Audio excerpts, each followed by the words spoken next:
Thompson Sports, we back again.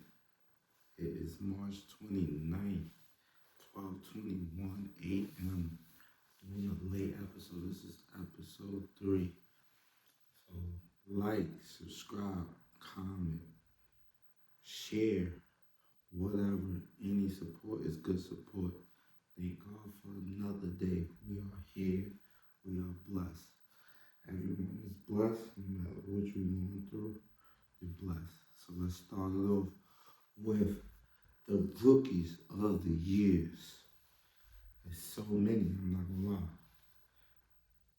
There's only gonna be one rookie of the year, and that's Cooper Flag. He deserved it. He's well deserved. He deserved this award. World class. True professional. A guy who's, I think, his IQ, his athleticism is beyond his time. So that's why he's able to, average 20.6 rebounds, 4 assists. The way he does is because he can run the court. If he get the switches, he's going to pick apart though. So you cannot ever put a small defender on him. He's 6'11", but he used every bit of it. It's not like he's a guy who's really like fading away from the basket. He's going towards the basket. And, he uses athleticism. And he can block shots, run the court. The only thing with Cooper Flag, it's a little bit of his handles and the jump shot. That's the only thing. I think if he get his jump shot down back, his form right, sky's the limit for Cooper Flag. I do see that he may come down from his rookie year. May hit a wall second season. Kind of like how Blake Griffin did his first to second year. Had a great rookie year and then cooled off the second year.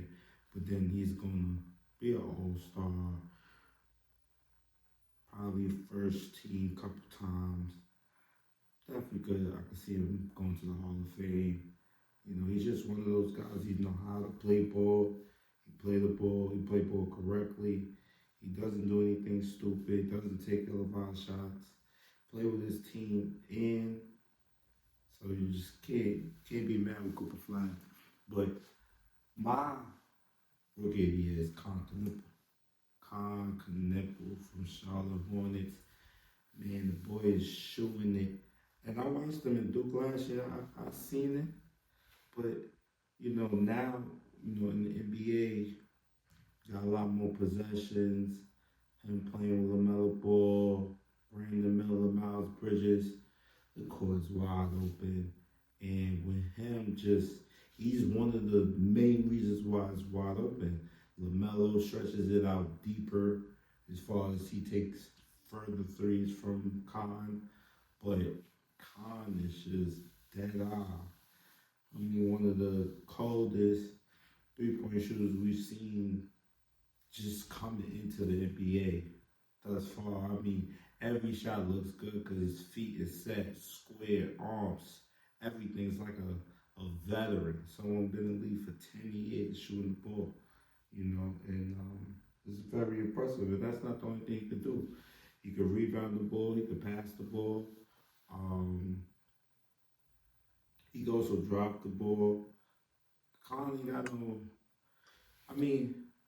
has flaws, but if his job is to be a shooter, then he's doing it to a level we probably haven't seen in a long time. Because typically shooters that come into the league be undersized. He's perfectly sized, got enough girth to him to where nobody's just gonna go at him like a Kyle Korver or like a Steve Novak type of. No, he's not that. He's not one of those. He's really cold. Khan is cold. That's one thing you can say about Khan cold. And you got my boy VJ Edgecombe for Philadelphia 76ers. Boy's a beast. Has no business on the Philadelphia 76ers. I don't know. fair. Not to say anything wrong with it, but just to say that there's teams in the league like the Brooklyn Nets, like the Chicago Bulls, like the Sacramento Kings that actually need a real guard, and not only just a guard that's a leader, a guard that's um, a cornerstone franchise player, got the heart, got the talent, got the will, got the fight.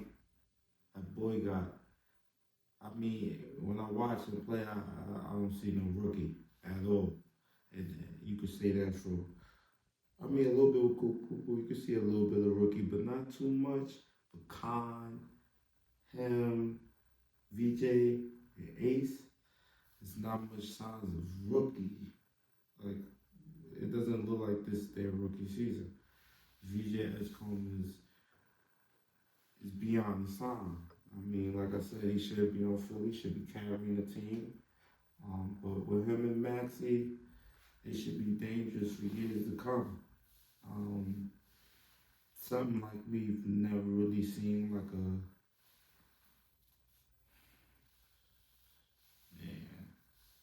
Steve Francis, Katina Mobley, but a little bit more explosive, a lot more explosive. Maxey is like one of the deadliest players in the league.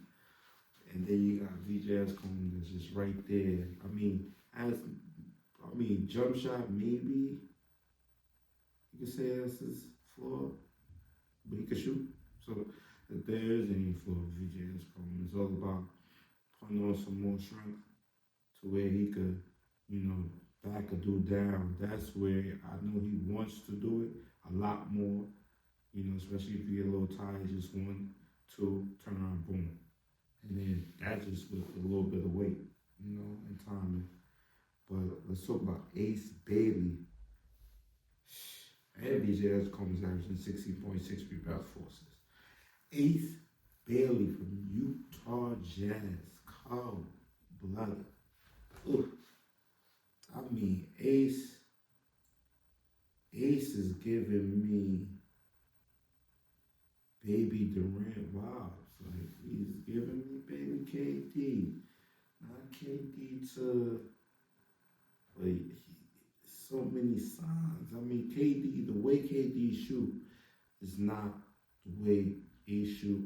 But if Ace get the handle boom and the snatch up quick to where just like how KD could just pick the ball up off the floor and shoot it.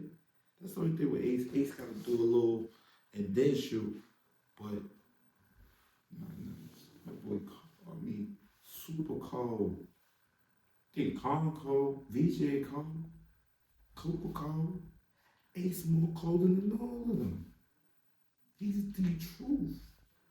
Then you want to say AJ DeVonta is going over there, where you got Keontae George, Triple J, Jerry Jackson Jr., and Larry Markkinen, Bryson Sabar, Isaiah Collar, Cody Williams, Kyle Filipski, Walker Kessler.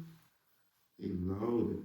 They could be one of them teams where later down the line, 3-4 years from now, Utah Jazz going to the NBA Finals. I say Super Bowl from this, but the NBA Finals could win it 3-4 years from now. I won't be surprised. But you got Dylan Harper Jr. from San Antonio Spurs. That boy killer too. Got no business with San Antonio. I mean, San Antonio is, I know what the league is doing. San Antonio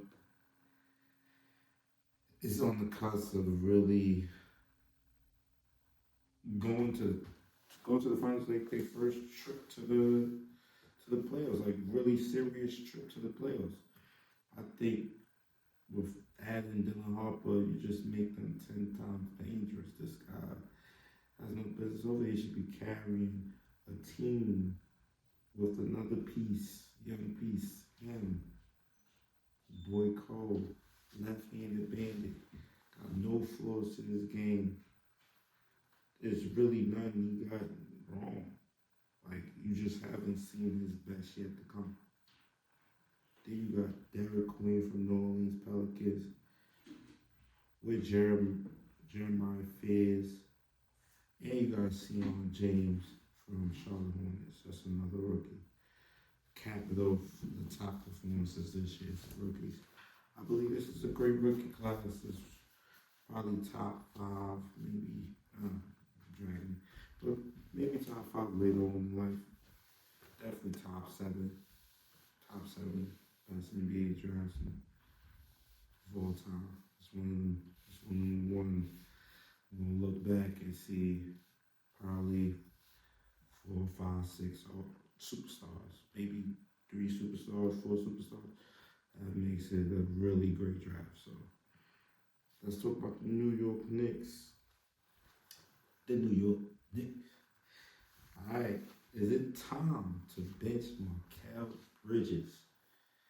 Is it time to bench Mikal Bridges? Who will we replace him with? That's the problem with the trade deadline. We didn't acquire anybody where I believe, you had guys like Benedict Mathurin who went to the Clippers. That was free. We gave Toppin to the Pacers, so they could have gave us a free one back with Benedict Mathurin. Kobe White, I'm going to say it again, as somebody we could have acquired or traded for. And Io that went to Minnesota. So there's so many players we could have got. And because we didn't get them, Mikal Bridges should stay in the starting spot. But it's a big but. You just gotta watch his minutes. I mean, some nights could play 40. If it's flowing, his defense is up to par. He's hitting his shots. He's getting to the corner. He's running the court. He's passing the ball when he needs to. Then he could increase his minutes. But if he's taking ill-advised shots, try to be the third option, forcing his way to be the third option, that's times you have to pull him out the game. I mean, we have Mo, Dior, we have Deuce coming back, so that's just so big, and Sham coming back, which we won't have this problem with Mikal Bridges. I think with Mikal, he got comfortable. Deuce went out, and that's when his play got bad. When Deuce was playing great, he was playing good, because he knew Deuce could take his minutes. But once Deuce went out, I think he got comfortable. And it's not to say that he's going to play a whole lot better. It's just playing his role. Understand you're a corner specialist, and this is what we need you to do. And what we need you to do is guard not the best player on their team, but the 2 guard, and sometimes the point guard, if Bronson can't guard him. You have to. Now, if it's a bigger guy who scores in one-on-one action, we could throw it on OG. But if a guy going through screens, you have to be the guy. Until Deuce, which she's coming back today, and Sham, guys that can guard through the screens, play good defense. Now, I think Mikal could really show out who he is.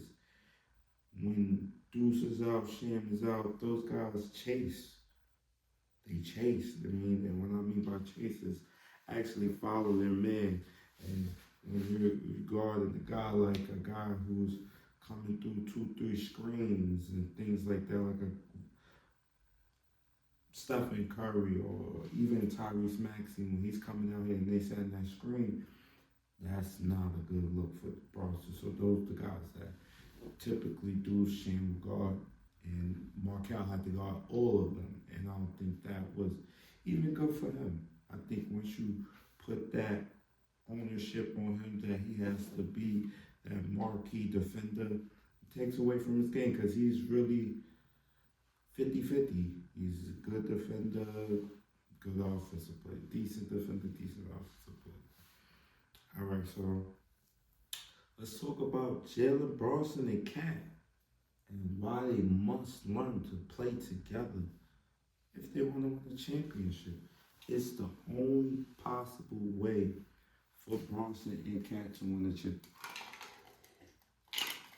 is to play alongside one another. I would love to see a pick and roll action, pick and pop action early on in the games, middle of the games. You could just throw the things out there and let them really get to. You see how Jokic and Murray work? It's like they synchronizing together. And that's what I want to see with Bronson and Cat. I want to see some, just you like, with Cat catching on the top, he already know he cutting. Boom. It's just knowing what the person's going to do, anticipating, understanding this is what he going to do, this is what I'm going to do, understanding we need to work together, understanding this is the only way we can win a chip if we both averaging like 24, 25 in series. You getting it down there, you getting them trailer threes, and actually feeding the beast. If he hitting 2, 3, giving them back to him. Don't look for your shot. Vice versa. And that's the only way they're going to have a chance. At some point in the playoffs, a lot of the role players are not going to be taking all these shots. Let's be frank. Let's be quite frank. A lot of these guys not taking these shots. So, Bronson and Cat got to figure this out. If they want to win one common goal, and that's the championship, they have to learn to play alongside one another. It has to be a 1-2, 1-2, 2-1. It has to be that way, or it would not work. It can't be Bronson, can't be Cat. It just can't be. This ain't Scotty, it's not Mike. It's Carl Towns and Jalen Bronson. And the Villanova. Like, come on. Let's talk about Deuces Sham is back. Welcome back, Deuce. It's gonna be a good sight to see my guy back, man. It's just a guy that's hungry. One of my favorite players, if not my favorite player, not LeBron James, but John Starks. And from the Knicks, and it was the way he played. Like every game is his last. And not to say Deuce do it every night, but for the majority, he plays like his life is on the line. And that's what the Knicks need. That's what the crowd feed off of. Even with Sham, they feed off the Cinderella stories, the hunger stories, man. This is what we feed off of. We don't feed off of guys that were silver spoon their whole entire lives. This is New York City. This is the Mecca. So many homeless people around. This is a city where, listen, we hungry. Even the rich is hungry. Everybody's still hungry. So you must be that as a player to be rewarded here. Gotta stay hungry at all times. There's nothing sweet. There's nothing given to you. There's nothing. Not in this city. You go to Milwaukee, you go anywhere else. But here in New York City, that's why Deuce McBride is loved. That's why he goes to Charlotte. He played against Charlotte Hornets. They say Deuce. He go to Philly. Deuce. He go anywhere. Deuce, because you know why? Hard. That's what New York hear. We don't hear none of that other stuff. Listen, this is not the most talented Knicks team of all time. It's one of the greatest. You understand what I'm saying? Like from top to bottom, they all could play. They all play for each other. This is that type of team. We gotta get back to that. That's why Deuce is back. That's why Shane is back. And that's what gives the Knicks a great chance to win this game. I said it before. I wouldn't take the Knicks money line, but 8.5. Why not put a few dollars on the Knicks to win the game? And Deuce is back and playing well, and Sham is coming back. And this is a totally different Knicks team. It's not the Knicks team I've been speaking on. This is a different Knicks team with those two guys. I'm talking about the real floor spaces. Like when I speak about Oklahoma City Thunder, and I say one of the guys, one of the real sleepers is Isaiah Joe. That's how I feel with Deuce McBride and Shannon. Those are our sleepers. Now, do I think the Knicks gonna win? No. But I believe we have a greater chance to win with Deuce McBride and Shannon in the back. And the way I've been seeing OKC play, why not? Let's talk about the Western Conference and the Los Angeles Lakers. Got my favorite player, LeBron James. Yeah, man. So, got the Lakers. Lakers looking good. They third in the West. Looking very sharp. LUKA suspended for the next game, but LUKA's been averaging 40 points over the last 15 games. Or probably around 10 or 15. But that's crazy. LUKA.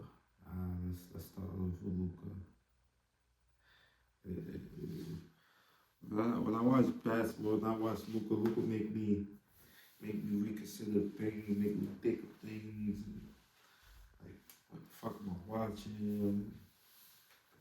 Like, what you are watching is someone who's been playing professional for a very long time, been playing professional since he's been a kid. That is what you're watching. Someone as well advanced than the guy that's guarding him. He knows body movements, player movements, where a player's going to be, how they going to be. Then he has the counter moves, the dribble, the shot, the fake, the layup, the pass. So it's like so many gadgets to him. That's why it's LUKA magic. He's magic. He's a magician on the court. If not, he's single-handedly the most gifted player to ever play the game. Just gifted. Just out of this world. Gifted. Maybe he trained himself from young. I mean, I don't know. I don't know with your eyes, like how he could just shoot the ball sometimes, and the way he shoot it is like almost like a dart. Like he's throwing the ball in the hoop, but he's throwing it like in that middle, like coming down like this. It's hard to explain because you got Steph who shoots it high. The way he shoots it, it comes down like whoa. This shit come down like a bullet. It's one of the craziest things. Like you gotta watch him play. It's crazy.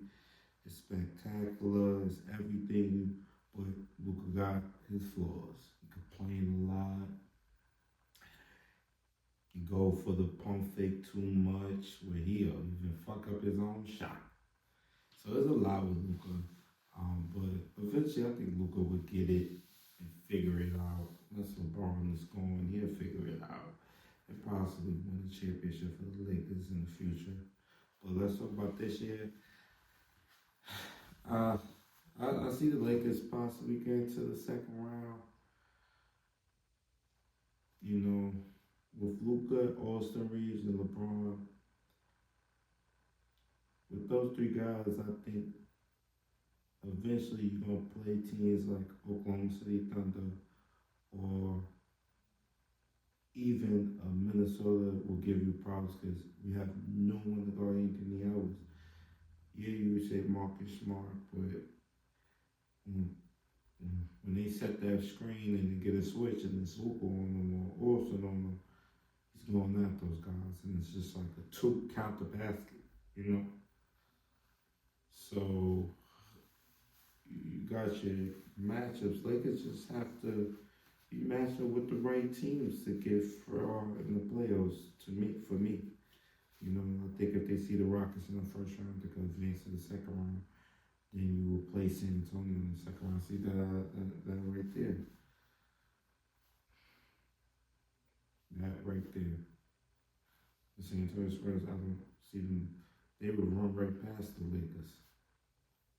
The young, fat, the speed.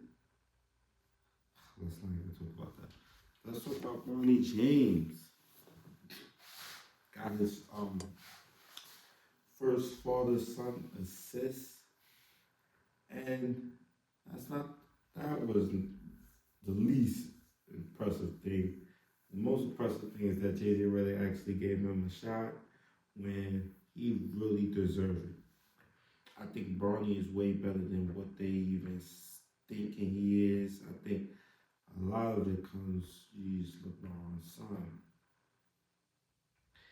And the league don't know what they want to do with LeBron. They thought LeBron was washed. That's why LeBron is playing third option.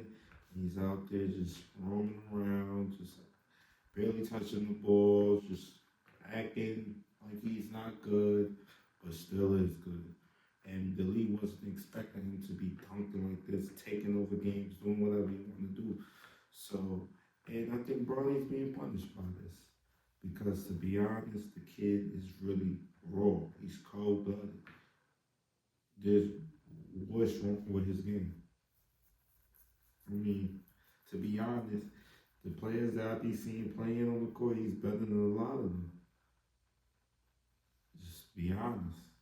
The boy could shoot, he could drive, he could dunk, he could pass. But he's a team player, so some nights you're not going to see 30. But any given night, he could give you 20 points now. I'm being honest, he could give you 20 points. The boy is that cold. The shot, the twitch, the quickness, the speed. Once I realized he's not seeing the man that's really in front of him, that's when I knew he took the next step. And that's when anybody in the NBA is when the guy that's in front of them, they're not seeing him anymore. They're seeing the guy that's behind them. And he's at that point because his quickness he's literally got the first step. So now it's just literally second defense, you know, and he could jump over them. I think Bronny needed to get back in the lab, get the floater right. Because once you get caught up in between floater, don't even think about it, floater. Don't even think about it, floater. Don't even think about it, floater. Don't even think about it, floater. Tony Parker made a living out of this. Killing. Led the league in points in the paint one year. Get the floater right, Bronny. That's it. If you think anything else that's going to take your game to the next height, it's the floater. If you play a guy like Wembanyama, you come around that corner, no fair, whew, over the top, kiss it to the sky. Cash. So I think Bronny, you know, if LeBron decides to leave and go to Cleveland, I think you'll get a good shot somewhere. Being a real backup. I think with the Lakers, I think you should be added to the rotation some way, somehow.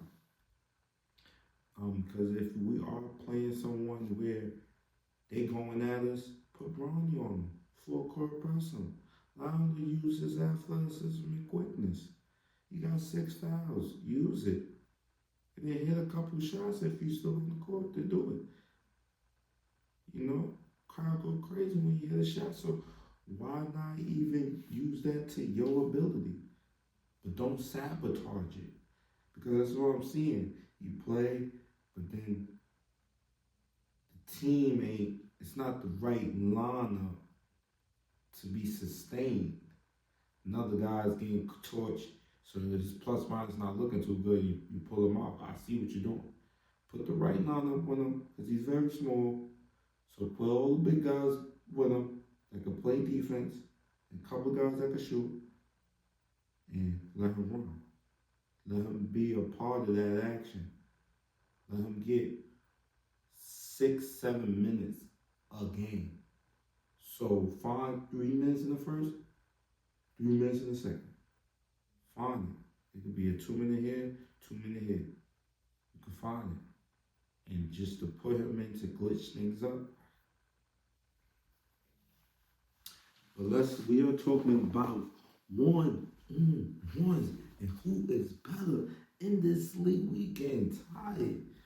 All of these accolades, first team, this guy is an all-star, this guy is not, this guy is on the team who won 6 championships, this guy got 4, this guy got 9. So let's do one-on-ones. Let's see who's better. First, we're going to start off with, this is a hot topic. Jaylen Brown versus Jason Tatum right now. Who's better? Who you taking? And I'm taking Jaylen Brown. And I would have took Jaylen Brown 2 or 3 years ago. One thing about Jaylen Brown, gets better each and every year. And the one thing you want to see from that is when a defender turns into a scorer. There's nothing better because he's always a two-way. This is what he do. He could always play defense, and now he could give you 30 every given night. They say he ain't got no left. Worked on the left. What's the problem now? He can score in a variety of ways. He got 1, 2, 3, 4, 5, 6, 7 counters now. What you gonna say? Tail coming back off the Achilles. Sorry, but it's what you done for me lately now. And right now, Jaylen Brown is the better player right now. Now, Tatum, I don't know. What I'm seeing is not good. So, you came back too early. If you never came back, I still would have gave the nod to Brown. Because you coming off Achilles, I don't ever think you may return back to the old Tatum. Just your movement. And you coming back early is the worst thing possible. Because what you don't want is your leg to just be used to a certain movement. You want to be able to move correctly. You don't want that ligament to be tightened and stuck to where it's just not even getting no motion, and it's just because you came back too early, it's just going to stay that way rather than allow you to, just practice with the team and until, and don't come back until next year. But you did, so now Brown is the best team, and it's now Jaylen Brown's team. Shout out to Jaylen Brown. Shea versus Anthony Edwards. Who you got? I got Ant. Why I got Ant? Ant is the most explosive player since Michael Jordan as a 2 guard. I mean, just simply nobody could guard him. Only thing I think Shea got over him, the main thing Shea got over him, you say the mid-range, but the main thing, the super main thing is IQ. That's what makes Shea. Shea understands the game, the moment, the time, not when to jack up a shot, pass the ball here, just know when to do it. And that's the problem with Anthony Edwards. But who is the better player? If you take Shea away from Oklahoma City, if you take Anthony Edwards away from Minnesota, who's the better player? And that's what we're talking about here. And I gotta go with Anthony Edwards. Let's talk about Jaylen Brown versus Tyrese Maxey. Who you got? I got Tyrese Maxey. one of the coldest brothers in the league. By far, one of the coldest guards of all time. He's up there with speed. We have John Wall, De'Aaron Fox, and Tyrese Maxey. There's nobody. I mean, the boys are blur. A blur. Blur. And he worked on his game. His left is now his right hand. The boy is so cold. It's crazy. Listen. Never thought this would happen, but be back off. Relax. This is his team. Also, shouts to you, but Maxey is about to play all around, not even close. This is not close. This is one of those things. This one, not close. Cat versus Julius Randle. Who you got? I got Cat. That's the trade. That was the trade. Cat, Julius Randle, and Dante DiVincenzo. We see what the Knicks look like. We see what Minnesota look like. And they both have impacts to their team, but not the same as they once were when they were on their respectable teams. But I think Julius is the downhill player. If we're talking about heart, that's not something you really question. Julius on the offensive end, but on the defensive end, you could definitely question it. But Cat is the more talented player. This guy's a killer, average 20 every year besides his rookie year for his whole entire career. He's a cold-blooded assassin at the three-point line for center. One of the best we've ever seen. As far as the center, the best three-point shooting center of all time as far as the value. Kyle. So I have to go with Cat. LUKA versus Nikola Jokic. That's a good one. That's a good one. Slovenia. You got Serbia. LUKA. Jokic. Right now, LUKA is the better player right now. Now, if you said last year, I'll say Jokic. I said Jokic last year. I'll say it any other year, Jokic. But this year, I've seen a tad bit drop off for Jokic. Just as far as maybe the love for the game, maybe age, knowledge. His stats don't show, but I'm saying eye test. Still top 5, probably the best in some people's eyes, but it was a tad bit drop off. Particularly, you don't see drop offs statistically. Because I've seen the year with Russ average a triple double, and the last year he averaged triple double. Oklahoma State Thunder.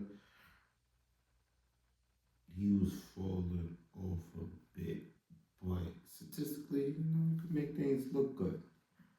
But I think LUKA is yet to be in his prime. That's crazy. I think right now, next year will be his real serious prime year. So that's what I say LUKA is better, because LUKA got way more to show. I think way more to give now. Jokic got a lot of mileage now. It's starting to tax. Start to be taxing now. And the last one we got an active player and former active player. This is a good one. Wembanyama versus Prime KG. Who you got? Talking about Wembanyama right now. Now Wembanyama 4 years from now, right now, in Prime KG. Minnesota KG. Not Boston. Minnesota.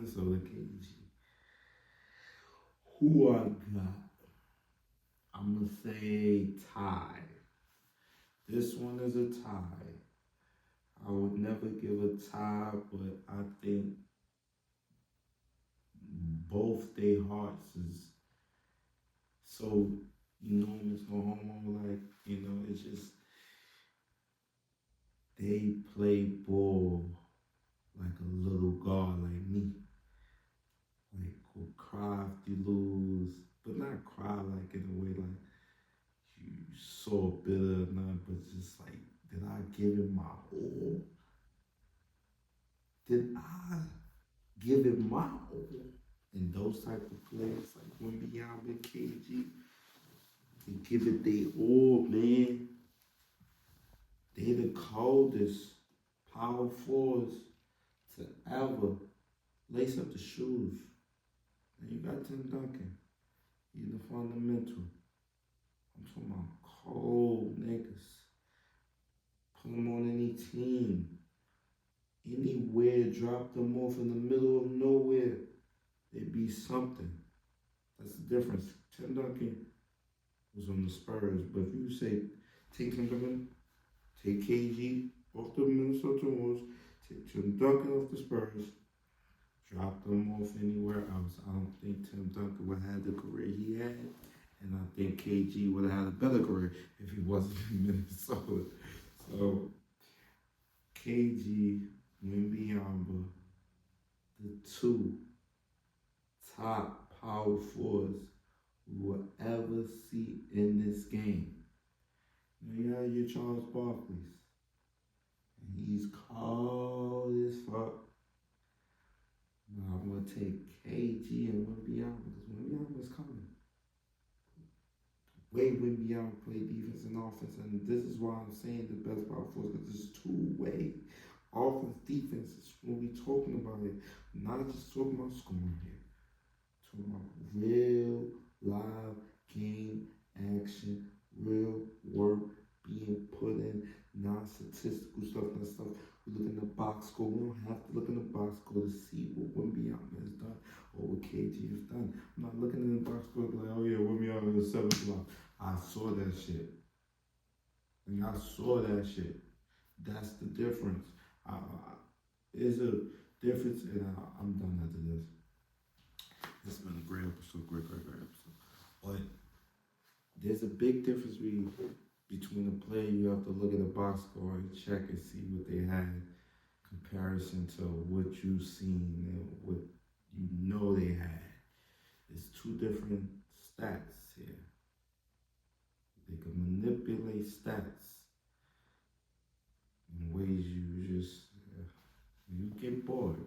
In 82 game season, you get real bored. That's why regular season numbers and playoff numbers typically drops off. Why is that? So it's just what it is. You got a life like Bam. Adebayo, let's talk about it. Let's talk about it. We here. Let's talk about it. Bam Adebayo, 83 points with the fakest points ever. Now, I'm going to tell you why. I watched the game, and he was busting Alex all ass, killing him, scorching him, just putting him in a blender.